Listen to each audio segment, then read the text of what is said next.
안녕하세요. 인공지능 물리학자에 대한 제안서를 발표하게 된 연세대학교 물리학과 유동이라고 합니다. 먼저 발표할 기회를 주신 관계자 여러분께 감사드리고요. 본 제안서는 제목에서도 아실 수 있겠지만은 인공지능은 인간처럼 요 부제에서도 보시는 것처럼 인공지능은 인간처럼 과학적 논리를 학습하고 응용할 수 있는지에 대해서 현재의 인공지능 기술과 최첨단 물리학 연구를 결합해서 인공지능 물리학자를 개발하는 것을 제안하는 내용입니다. 그래서 오늘 제가 발표할 내용을 간략하게 소개를 해드리면 먼저 인류의 과학기술 발전과 그리고 현재 인공지능의 연구 발전 방향 그리고 현재 인공지능 물리학자라는 데 대한 개념이 얼마나 글로벌하게 논의가 되고 있는지에 대해서 간략하게 소개를 해드리고요.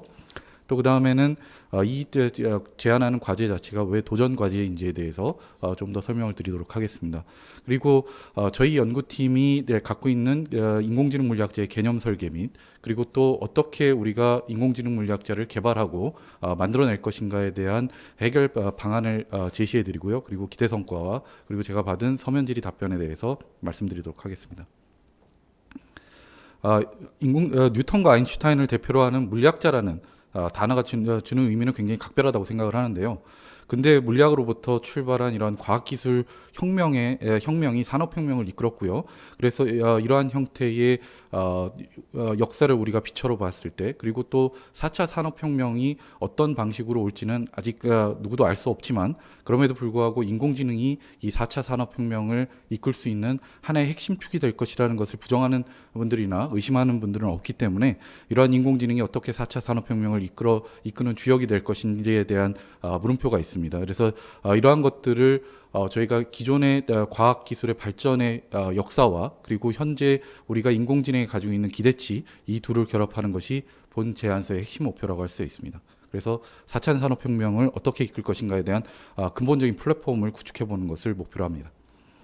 그래서 인공지능의 연구는 학계라든가 이런 다양한 연구가 계속 되어 왔었는데요. 근데 이제 본격적으로 우리가 일상생활이라든가 아니면 아주 다양한 어플리케이션이 본격적으로 연구가 되기 시작한 거는 알파고 이후라고 할 수가 있죠. 그래서 이런 알파고 이후의 연구의 주제들은 굉장히 폭발적으로 증가를 했습니다. 하지만 이러한 연구들은 요 그림에서 보시는 거와 알 수 있듯이 뭐 이제 농업이라든가 파이낸스라든가 이렇게 다양한 분야에서 저희가 어플리케이션을 찾으려고 노력은 하지만 그러한 것들이 어떤 근원적인 형태로 모든 것을 흡수할 수 있는 하나의 플랫폼 형태를 구축한다기보다는 단편적인 형태의 연구 위주로 진행이 되어 오고 있고요. 그런 관점에서 바라봤을 때 우리가 이러한 인공지능을 과학적 논리를 구축할 수 있는 그리고 과학적 논리의 가장 기저에 있는 물리학자라는 개념을 결합을 해서 개발을 할 때 어떤 시너지가 있을 것이고 그걸 어떻게 우리가 활용할 수 있을지에 대해서 우리가 연구자들이 생각을 해왔습니다. 그래서 이렇게 논리성을 갖춘 인공지능을 개발하고 이를 통해서 다양한 어플리케이션으로 확장하는 이런 근원적 플랫폼으로 생각을 하고 있습니다. 이 인공지능 물리학자에 대한 연구는 거의 전무하다시피 하다고 할 수 있습니다. 현재까지는. 하지만 최근 1, 2년 혹은 2, 3년 전서부터 초기 개념에 대한 제안들이 진행이 되고 있고요. 왼쪽에서 보시는 것처럼 여기 MIT 교수들이 2년 전에 발표한 그 초기 AI 피지시스트에 대한 논문이 있습니다. 그래서 오캄의 면도날이나 아니면 유니피케이션과 같은 우리도 잘 알 수 있는 일상적인 철학적인 개념들을 도입을 해서 이렇게 인공지능을 물리학자 역할을 할 수 있는 형태로 한번 개발하는 이러한 제안서도 이미 나와 있고요. 또 주목할 만한 것은 최근에 다파라고 하는 이제 미국 국방부에서의 리서치 프로그램이죠. 그래서 굉장히 많은 다양한 최신 그리고 차세대 기술이 이 다파 프로그램을 통해서 개발이 되는데요. 그 중에 AI 피지시스트를 만드는 프로그램이 최근에 활발하게 연구가 진행이 되고 있습니다.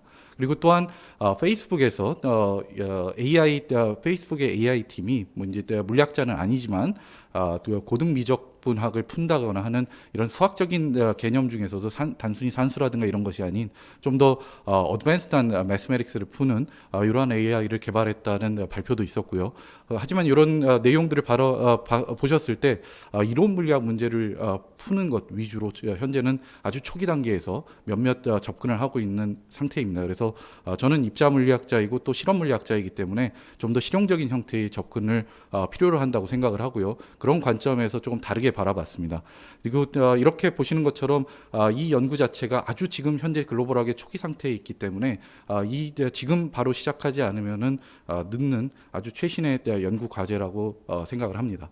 그래서 이 과제가 왜 도전 과제에 대한지에 대해서 말씀을 드리면은 저희가 이 키워드를 구성을 할 때 크게 주목했던 것은 얼마나 확장성을 가지고 있느냐. 그래서 근원적인 플랫폼으로서의 역할을 할 수 있느냐에 대해서 저희가 고민을 해왔었습니다. 그래서 인공지능과 물리학자의 이 두 가지를 게이트 삼아서 둘을 하이브리드한 형태로 결합을 하게 될 경우에 우리가 그 뒤에 있는 여러 가지 확장성, 이미 진행이 되고 있는 혹은 이미 알고 구축된 여러 가지 지식들을 결합할 수 있는 게이트로 활용할 수 있다라는 측면에서 저희가 주목을 했고요.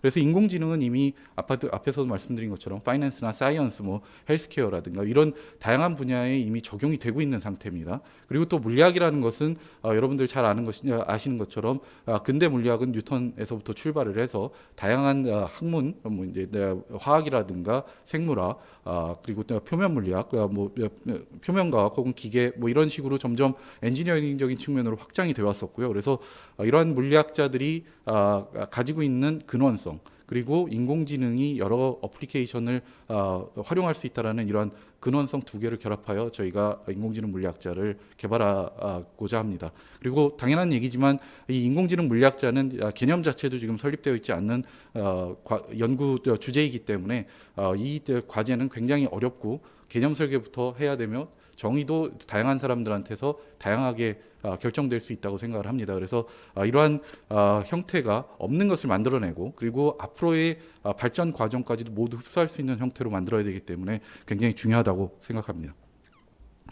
그래서 이런 인공지능의 저희 연구팀의 개발 전략은 하나의 예로서 설명할 수 있을 것 같고요. 앞에서도 MIT라든가 아니면 다파 프로그램 혹은 페이스북의 AI 시스템 같은 이러한 형태의 다양한 컨셉들이 존재를 할 수 있을 것이라고 생각을 하고요. 저희 쪽에서의 연구의 주제는 하나의 컨셉으로 생각할 수 있을 것 같습니다. 그래서 저희 연구팀은 일단 이러한 인공지능 물리학자의 개발 전략을 3단계로 시스템을 작동하는 과정으로 구분을 했고요. 그리고 그 시스템 작동 과정의 시스템 필수 요소를 이렇게 구분화했습니다.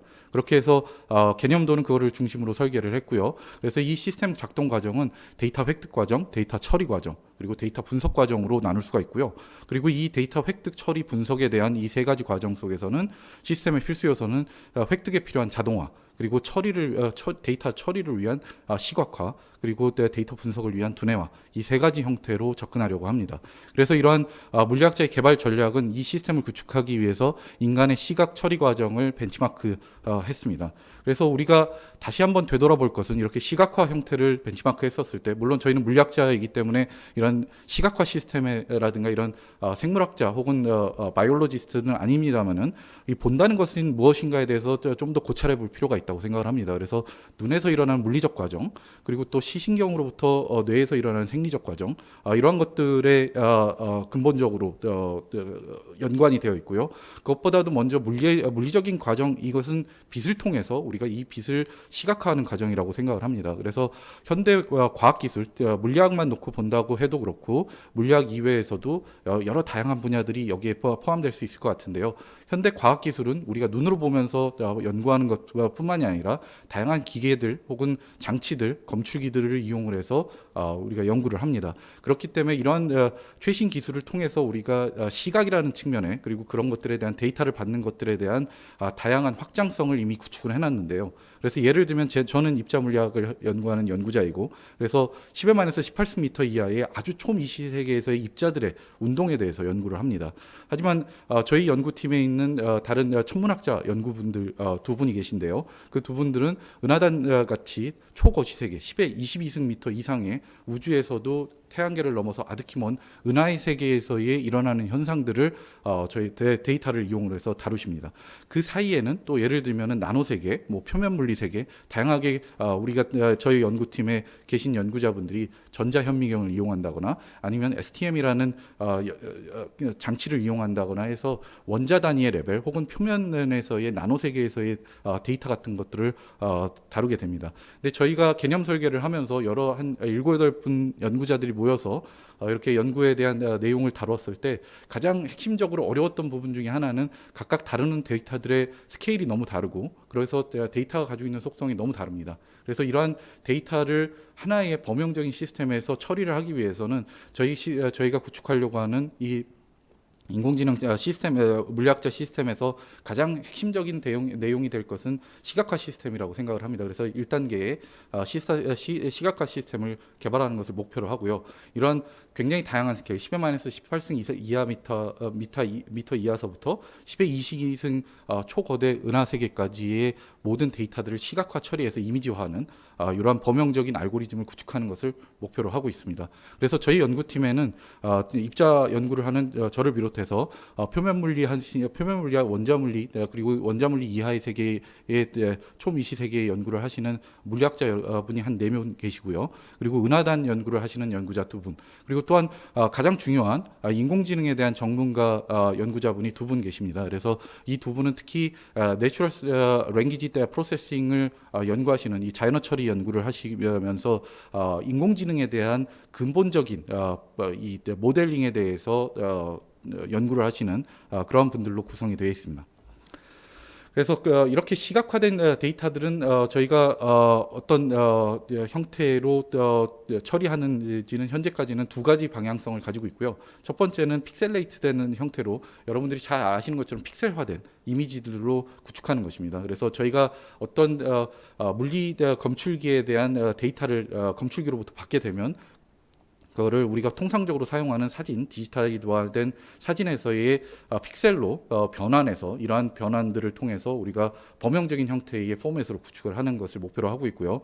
또 다른 한 가지 얼터너티브한 메소드 같은 경우에는 포인트 클라우드라는 형태가 있습니다. 그래서 이런 것들은 내부 세부 정보들이 굉장히 다양하게 주어졌었을 때 우리가 이러한 이미지들의 세부적인 정보들을 좀 더 다양하게 빠르고 효율적으로 처리할 수 있는 능력을 가지고 있고요. 그래서 이것 말고도 이미지 처리하는 것들은 사실 인공지능 쪽에서 굉장히 다양하게 이미 개발이 되어 왔기 때문에 그러한 기술들을 흡수하여 활용하면은 저희가 충분히 좋은 범용적인 이미지 컨버팅 시스템을 만들 수 있을 거라고 생각을 합니다.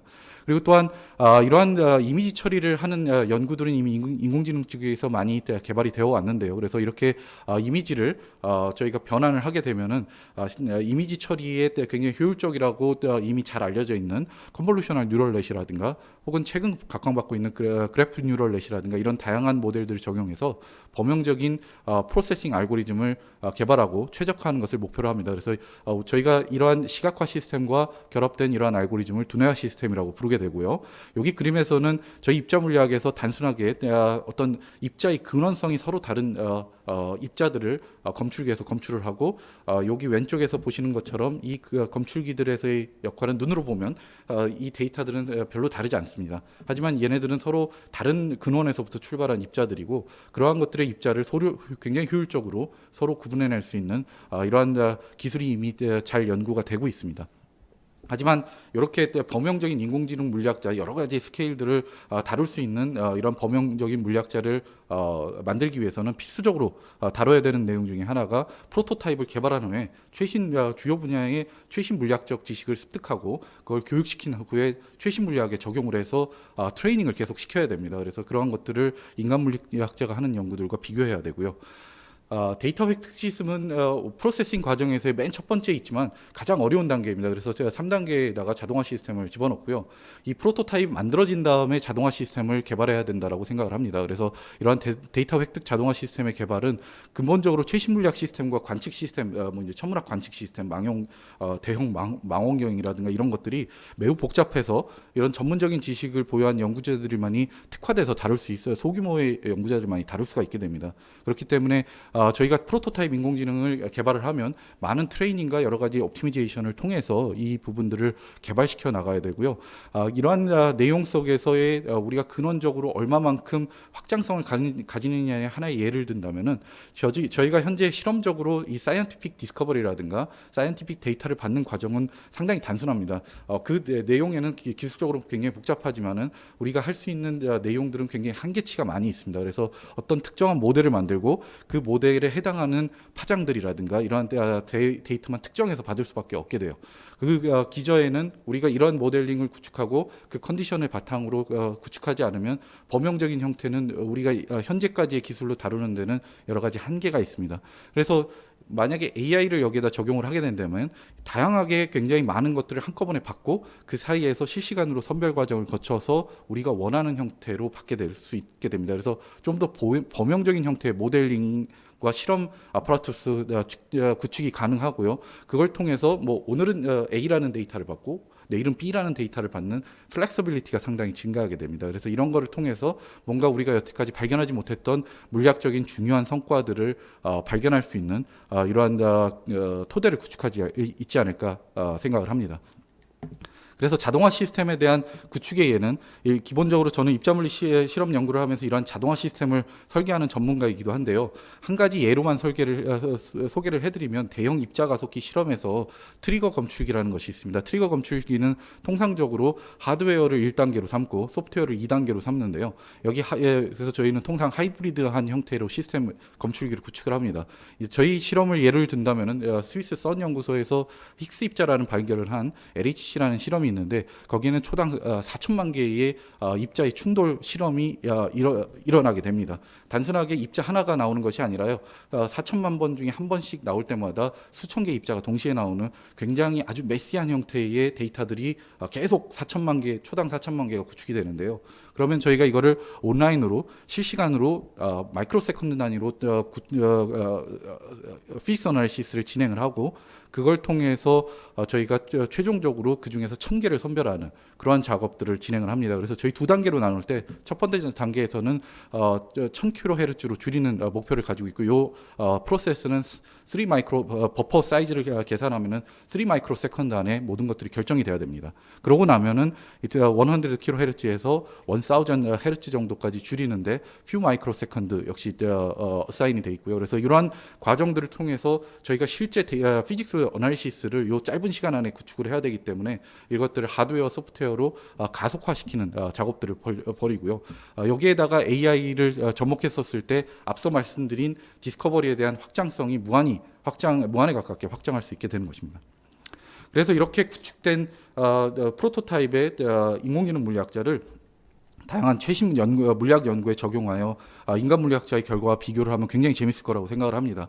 단편적인 비교는 계속되고 있어요. 그래서 저희가 기존의 컷 앤 카운트나 뭐 이런 다양한 쉐입 어널리시스라든가 이런 것들을 통해서 이미 인간 물리학자들이 본인들이 쓸 수 있는 여러 가지 매스메리컬한 메소드와 여러 가지 이미 알려져 있는 분석적인 방법들을 통해서 분석한 결과들이 논문으로 퍼블리시가 되어 있고 또 그러한 결과들을 AI로 일부 차용하여 약간씩 효율성을 증가시키는 논문들도 최근 많이 나오고 있습니다. 근데 실제로 AI를 이렇게 시각화 두대한 형태로 구축을 한 다음에 우리가 했던 것들과 실제로 비교를 해서 그런 것들을 논문으로 낸다면 굉장히 재밌을 거라고 생각을 하고요. 그리고 또 굉장히 글로벌하게 이 내용들이 큰 임팩트를 줄 것이라고 생각을 합니다. 그리고 더 나아가서 이러한 시스템을 구축하고 이러한 프로시저를 만들고 개념 설계를 하고 실제로 프로토타입의 개발을 완성했었을 때 다양한 분야의 분들이 이 내용들을 바탕으로 본인들의 연구에 적용을 해서 그 무한한 확장 가능성을 가지고 있다고 생각을 하고요.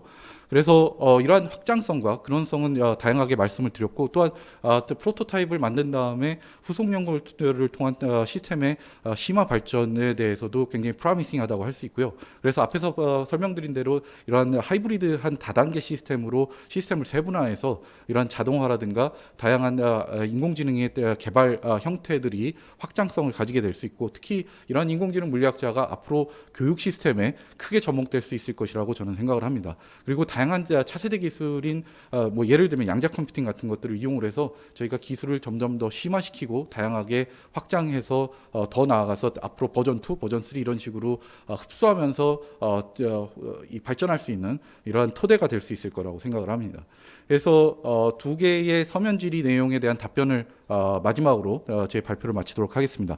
그래서 첫 번째 서면 질의는 뇌의 작동 원리를 기반으로 하는 연구가 이러한 AI의 발전에 크게 기여를 해왔는데, 만약에 향후 뇌의 작동 원리가 더 밝혀졌었을 때 인공지능 물리학자의 개발에 적용하고자 하는 전략은 무엇인가라고 질문을 해주셨는데요. 사실 제가 앞에서 이미 거의 모든 것들을 말씀을 드렸습니다. 그래서 이런 근원적인 플랫폼을 구축을 하면은 어떤 기술이 주변부에서 이 만들어지는 내용들을 모두 흡수할 수 있는 확장성을 가지고 있다고 생각을 합니다. 그래서 뇌의 작동 원리에 대한 이해가 이도가 증가를 하면 그것들이 인공지능에 대한 모델링 그리고 인공신경망에 대한 성능을 업그레이드할 수 있는 내용들을 로 발전할 수 있을 거라고 생각을 합니다. 그래서 이러한 역할들은 맨 왼쪽에 있는 이 뇌 작동 원리는 뇌과학자들이 해야 될 일이고요. 그리고 여기에 있는 내용은 인공지능을 연구하는 저희 팀에 있는 두 분도 계시지만은 인공신경망 같은 것들을 연구하시는 분들이 모델링을 업그레이드하게 되면은 그러한 것들을 저희 인공지능 물리학자에 적용하여 다음 버전에다가 업그레이드할 수 있는 역할을 할 수 있다고 생각합니다. 그래서 저희 인공지능 물리학자라는 것이 어떤 새로운 기술들을 완전히 개발하는 이런 측면들이 아니라 현재의 축적되어 있는 기술과 역량들을 모두 흡수하고 앞으로의 역량들도 흡수할 수 있는 형태의 시스템으로 나아가고 싶은 생각을 가지고 있습니다. 그리고 그렇게 이러한 시스템을 구축했었을 때 그러한 것들로 진행할 수 있을 것이라고 생각을 하고요. 또 두 번째 서면 질의에 대해서는 인공지능 물리학자가 개발이 되면 어떤 다양한 기술 개발, 과학 기술로의 영향이 있을 것인가, 그리고 또 인공지능 물리학자로만 개발이 가능한지 아니면 타 인공지능 물리학자에 대해서도 가능한지에 대한 여부인데요. 이미 확장성이라는 것의 측면에서는 제가 이미 앞에 슬라이드에서 말씀을 드렸다고 생각을 합니다. 그리고 또한 인공지능 물리학자를 선정한 이유를 다시 한번 저희가 이제 요거 키워드로 선정한 이유를 다시 한번 말씀을 드리면, 인공지능 과학자는 현재 굉장히 주인적인 의미예요. 우리가 인공지능 과학자라고 부르면은 인공지능 자체를 연구하는 과학자라고 생각하기가 쉽습니다. 하지만 인공지능 물리학자라는 텀으로 사용을 하게 되면은 인공지능 자체에는 물리학자라는 개념이 없기 때문에 인공지능 물리학자라는 것은 인공지능 물리학자의 역할도 할 수 있을 것인가라고 생각할 수 있게 되고요. 그러한 측면에서 인공지능 물리학자 그리고 과학기술의 근원적인 측면으로 봤었을 때 물리학자로의 결합이 가장 먼저 우선이 돼야 된다고 생각을 하고요. 인공지능 물리학자가 성공적으로 개발이 된다면은 앞으로 인공지능 화학자, 인공지능 생물학자 이런 식으로 굉장히 다양하게 범용적으로 확장이 될 것이라고 생각합니다. 이렇게 다양한 분야로 확장이 되고 나면 그걸 모두 묶어서 또 인공지능 과학자라는 상위 카테고리의 엄브렐라를 씌울 수 있다고 생각을 하고요. 그래서 이러한 근원성이 가지고 있는 측면들이 결국은 확장성의 최대치를 만들어낼 수 있다는 측면에서 인공지능 물리학자를 개발하는 것이 매우 중요하다고 생각합니다. 네, 이것으로 제 오늘 발표를 마치겠습니다. 감사합니다.